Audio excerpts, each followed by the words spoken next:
Hello everyone, thank you for being here again. Today we will continue to talk about Howl's Moving Castle, and in this video in particular I will be doing a side-by-side comparison between the book and the movie. Not just stating the differences, of course, there will be a lot of commentary as well. Needless to say, there will be a lot of spoilers. This review is not for people who haven't watched the movie yet. And if you didn't read the book and you plan to do so anytime soon, you should probably stay away as well. I will go into a lot of detail. The book is great, by the way. I know that you're probably here because of the movie, but believe me, the book is cool as well. In case you just found me by chance and didn't watch my last video, I will advise you to do so because, while this one covers the differences between the book and movie, the other covers all sorts of introductory aspects, such as Miyazaki's sources of inspiration, incidents that occurred during the film creation process, data about the author who created the Howl's Moving Castle book, and much more. And it's relatively spoiler-free, unlike this one, so that's a nice bonus as well. Having said all this, let's proceed. We will start with the book actually, because when it comes to timeline, the book presents earlier events than the movie, which gives us some interesting context. When you watched Howl's Moving Castle, did you wonder where the characters live exactly? Did you ask yourself about Sophie's father? The book gives us all the answers. The book begins by introducing us to the land of Ingari, a place where 7-league boots and invisibility cloaks really do exist. In this land, people know that magic is a thing and accept it as a reality, but few have the privilege of studying such art. Ingari is ruled by a monarchy. Its capital is Kingsbury. A vast wilderness, known as the Waste, covers much of the southeast of Ingari. It is here that a terrible witch is exiled, the Witch of the Waste. If the name sounds familiar, that's not surprising. Jones may have had made a pun with this character's name, since Witch of the Waste is reminiscent of another well-known witch, the Wicked Witch of the West, from The Wizard of Oz. Jones' book is full of references and wordplay of this kind. At the beginning of the story, we learn that the Witch of the Waste has threatened the life of the king's daughter, prompting the monarch to send his personal wizard, Suleiman, to the Wastes in her pursuit. The venture did not go well, however, and Suleiman was killed. In the movie, this sorcerer, Suleiman, doesn't exist, but Miyazaki pays homage to him by giving his name to another character, Madame Suleiman, the main antagonist. A few months after the event, the moving castle makes its first appearances. When the people of Market Shipping, a prosperous town surrounded by hills, see the castle nearby for the first time, they become terrified, because they think it belongs to the Witch of the Waste, who is coming to attack them. The discovery that the real owner of the castle is the wizard Howl does not bring much relief to the population. Although a less evil alternative to the Witch of the Waste, Howl was known for being a cruel, heartless wizard who enjoyed capturing young women and sucking their souls or eating their hearts. So the women of Market Shipping are advised to never go out alone. And it is in this town that Sophie Ether, our protagonist, lives. In the movie, Sophie has a younger sister, Letty, but in the book she has two younger sisters, Letty and Martha. Sophie and Letty's mother died when the two girls were very young, and the second marriage of their father, Mir Ether, resulted in the birth of Martha. The structure of this family is therefore similar to that of fairy tales, in the sense that we have a young girl, Martha, and her two older half-sisters. According to classical mythology, Martha would be the protagonist of the story, but Jones subverts this stereotype by making events fall on the eldest daughter. Sophie's family is supposedly fortunate, owning a ladies' ad store. This good fortune has allowed the three girls to study at the most prestigious school in town. These glorious days, however, do not last, because the father of the three girls dies suddenly, and the debts he left behind come to light. Sophie and her sisters are forced to leave the school. Martha, who is the youngest and therefore has the most promising future according to the laws of fairy tales, is sent to a tutor's house to learn magic. Letty moves to Market Square, where she becomes an apprentice to the pastry chef Cesare. The aim is for her to find a good marriage. And Sophie is left the ad store. Sophie accepts her fate passively, as it is the appropriate fate for an eldest daughter. Sophie has a talent for making ads, but her work makes her feel isolated and bored, so she starts talking to the ads as she saws them. What Sophie doesn't know is that she is a witch, and that by talking to the ads she's casting spells on them. To one bonnet she casts the following spell: "You have a heart of gold, and someone in a high position will realize this and fall in love with you."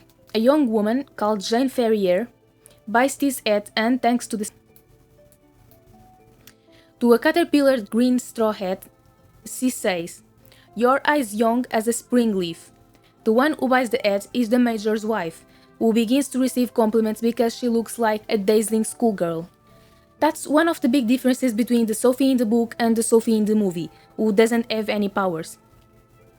At one point during this chapter, Sophie looks in the mirror and compares herself to an old woman. This is the first description the book gives us of our protagonist. Reddish straw-colored hair, tired eyes from sewing too much, and a grey dress that looks bad on her. The scene has an equivalent in the movie, the moment when Sophie gets ready in front of the mirror to leave the store. Sophie in the movie also wears very modest clothes, a simple green dress and a hat with little ornamentation. Her clothes remain the same throughout the movie, except at the end. In the last scene of the movie, we see Sophie with a new, more elegant and youthful appearance. Returning to the book, Sophie repeatedly shows a desire to visit her sister Letty, who is now working in the bakery in Market Square, but never decides to do so, which once again shows her lack of initiative. Then comes May Day, and she has no more excuses. May Day is an European celebration marking the beginning of summer, whose origins date back to ancient Rome, where the goddess of flowers was honored in a festival called Floralia, or the Festival of Flora. This tradition was celebrated from April 27th to May 3rd.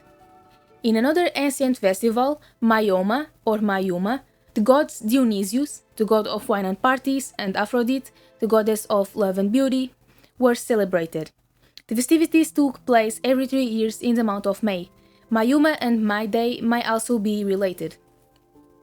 During May Day, frequent activities include the gathering of wildflowers and green branches, the weaving of flower garlands, and the crowning of a May Queen, sometimes with a male escort. But the most famous of all is the tradition of setting up a maypole, also called May tree or May bush, around which the celebrants dance and sing. The movie begins here on this festive day, but it is not May Day that is being celebrated in Ghibli version of the story, but rather a military parade, as you will see. The first scene of the movie gives us a glimpse of the moving castle and allows us to observe it from various angles as it moves through the mist. Only then is the viewer allowed to see the scenery surrounding the castle. This is Green Hills, that contrasts with the castle's artificial steampunk nature. As the title of the movie appears, some military airships, nicknamed flying kayaks, can be spotted in the distance, and the main musical theme from Howl's Moving Castle, Merry-Go-Round of Life, begins to play. The dictionary defines merry-go-round as an endless cycle of activities and events, so Merry-Go-Round of Life is a song that celebrates the cycle of life. But some say that this waltz-inspired melody has a hidden meaning. According to some, the title of this song refers to the time loop that occurs during the movie. We will get to that shortly. The town of Market Shipping, as we see it in the movie, was inspired by the towns of Colmar and Riquewihr. In fact, some of the photographs that you are seeing in this video are my own, and I took them on my trip to these two places. Let me tell you a bit more about Colmar and Riquewihr. Colmar is a French commune in the Greater East region, at the foot of the Vosges, a mountain chain that stretches along the west bank of the Rhine Valley. It was founded in the 9th century and was one of the 10 cities that made up the Alsatian Decapolis. Sweden seized the city in 1632 during the 30 Years' War, and the Treaty of Frankfurt made it German. During this period, Colmar was known as Colmar with a K. It wasn't until 1945 that the city became French. So it's no wonder that both its architecture and gastronomy have such a strong German influence. If I showed you the houses and asked you to guess where the town was located, you would probably say Germany. The river Lauch baths Colmar, and the town is surrounded by canals. There is even a little place that resembles Venice in Italy. They call it La Petite Venise, or Little Venice, and gondolas run between the houses and under the bridges. In Howl's Moving Castle, instead of canals, we have railroad tracks, through which steam trains pass. It should also be added that the Colmar flag and coat of arms wouldn't look out of place if they were placed over the entrance to Jenkins the Wizard's house, one of the names by which all is known. Riquewihr, on the other hand, is an even smaller village than Colmar, located 11 kilometers from it. Historically, Riquewihr served as Weisendorf, or wine village, a trading center for Alsatian and German wines. It was originally owned by the Dukes of Württemberg. Riquewihr was one of the few towns in the region that was not seriously damaged during the Second World War, so it remains much as it was in the 16th century. Riquewihr is surrounded by medieval fortifications, and has a castle, which has been converted into a museum. Personally, I found it even prettier than Colmar, and apparently I'm not the only one to have this opinion, because the town belongs to an association called the Most Beautiful Towns in France. As in Colmar, the houses are reminiscent of German architecture, having been built using the half-timbered technique, or Fachwerk, a technique in which the walls are assembled with wooden beams in horizontal, vertical, and inclined positions, and whose spaces are filled with various materials, such as bricks, stones, adobe, rammed earth, among others. In one of the houses in Market Shipping, we see Sophie sewing hats. One of the employees, who we learn from the book is called Bessie, announces to Sophie that she has closed the shop, and invites her to come and take part in the celebrations. Sophie, however, still has work to finish. A group of girls are whispering in the adjoining room. When they see through the windows the moving castle walking on the hills that surround the town, the conversation turns to Howl. One of them reveals that there was a young woman called Martha, living in South Haven, who had her heart eaten by Howl. This Martha in the movie isn't Sophie's sister, she's just a random woman. But it's funny to see how Miyazaki nevertheless used the character's name and made her an extra. Let's call it an Easter egg, the movie is full of them. It's also interesting to note that during this scene, there is a moment when the castle is hidden in the mist as some military kayaks pass by, which shows that all is on the run from the king's men at this point. But of course, this is the kind of thing that goes completely unnoticed by anyone watching the movie for the first time. Sophie finishes sewing and goes outside, intending to visit her sister Letty, just like in the book.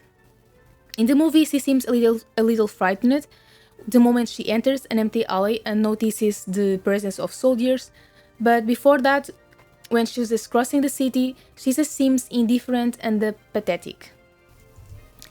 In the book, she feels terrified and overwhelmed from the moment she leaves the store and has to face the crowds. As she spends most of her time alone, she's not used to having to deal with so many people and so much noise. This is followed by one of the most iconic scenes in the movie, in which Sophie is harassed by two soldiers, one of whom calls her Little Mouse, and Howl comes to save her. Howl says he has been looking for Sophie, which sounds like an excuse to get her to safety, but it's really true, and at the end of the movie we see why. Howl already knew Sophie when he was just a boy, since at one point Sophie manages to access Howl's childhood memories and communicate with him, asking him to find her in the future. This is the time loop I was referring to earlier, when I mentioned the song Merry-Go-Round of Life. Howl makes the soldiers go away with magic and accompanies Sophie to Cesare's bakery. The servants of the Witch of the Waste are following them, but Howl manages to lose them by taking flight with Sophie, to escape by walking through the air.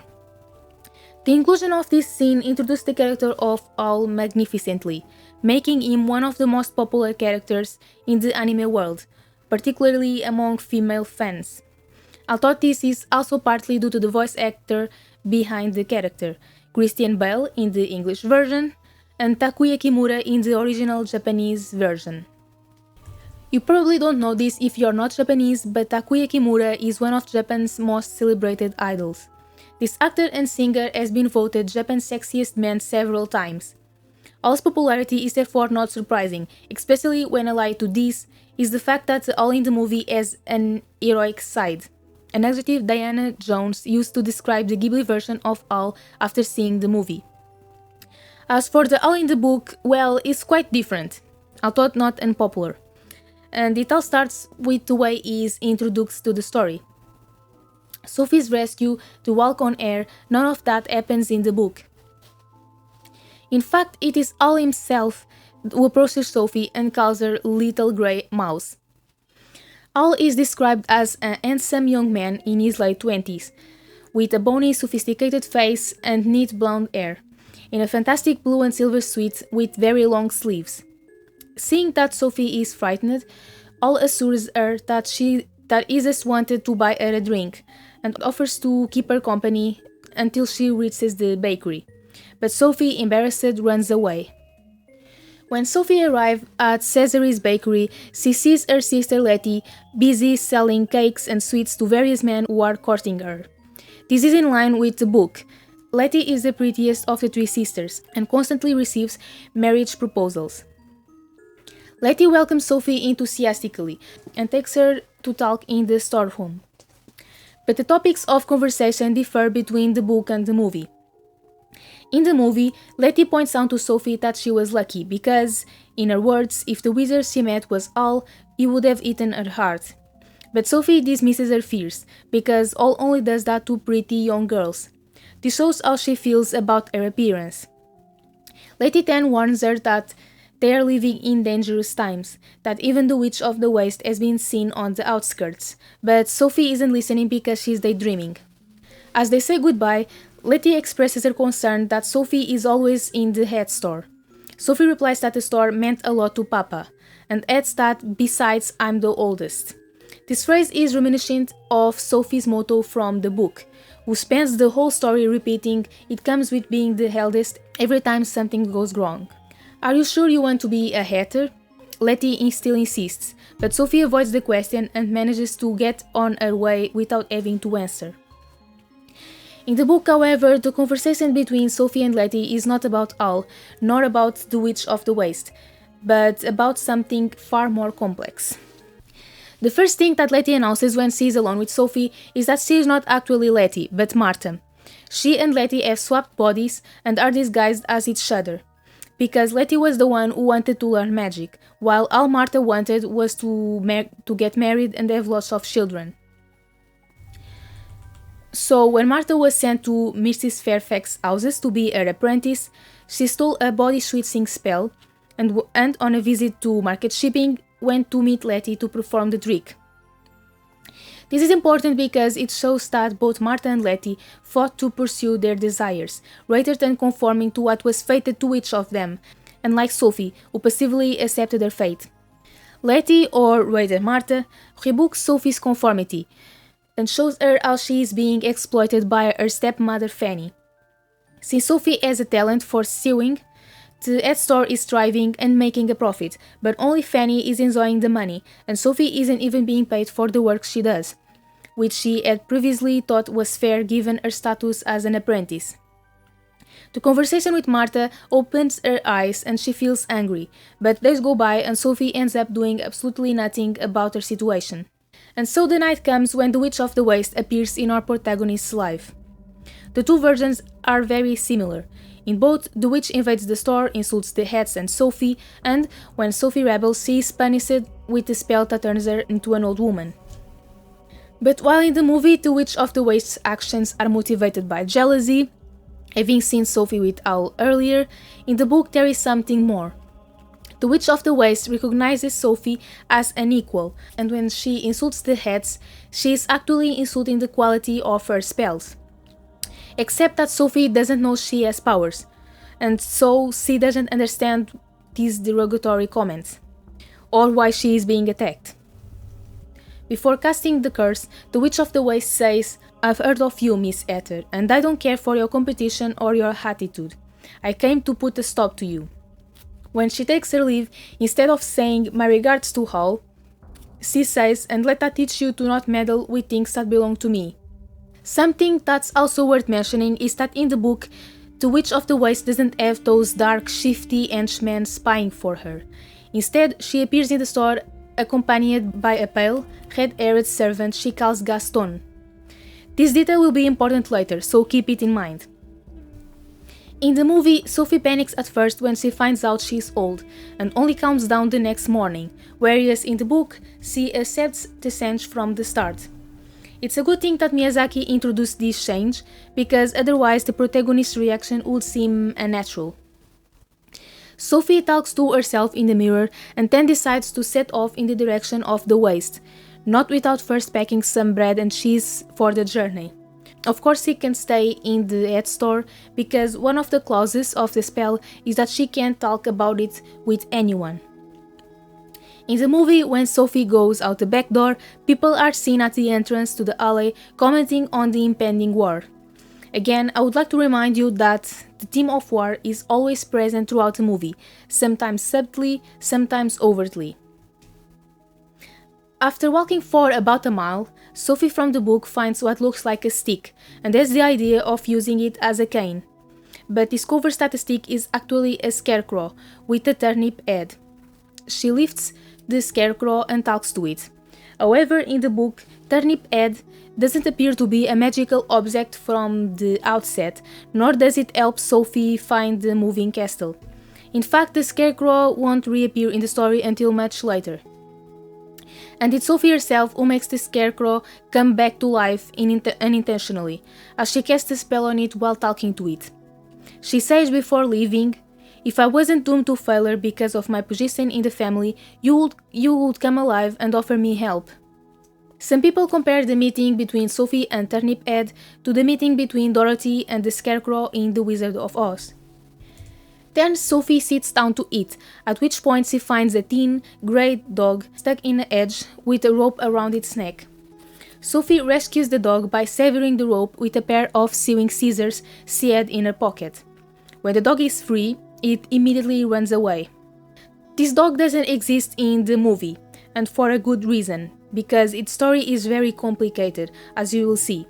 But the cinematic piece does feature another dog, In, who will appear much later on. Sophie continues, and at one point crosses paths with a sheep herder, who mistakes her for a witch and rushes off.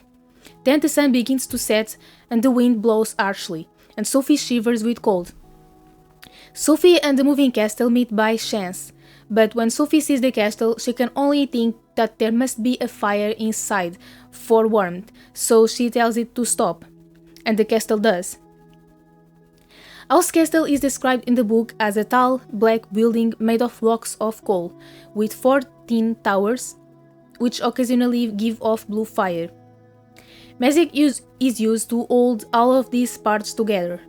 Furthermore, it apparently contacts with the outside world through 4 doors, 3 of which are protected by an invisible wall. And with that, I end the video. I know I've only covered the first 20 minutes of the movie and the first 2 chapters of the book, but I've touched on several important general aspects, so the pace of the next video will be faster. Still, I can already foresee that this is going to become another 4-part review like the Spirited Away one, so I'm very sorry for that. I wish I could post twice a week, I really do, but it's not possible. I have to do all the research, all the writing, the editing and everything else all by myself. I know there are people waiting for my history videos. I haven't forgotten. I will go work on them as soon as I finish this review. Anyway, I hope to see you next time. Take care.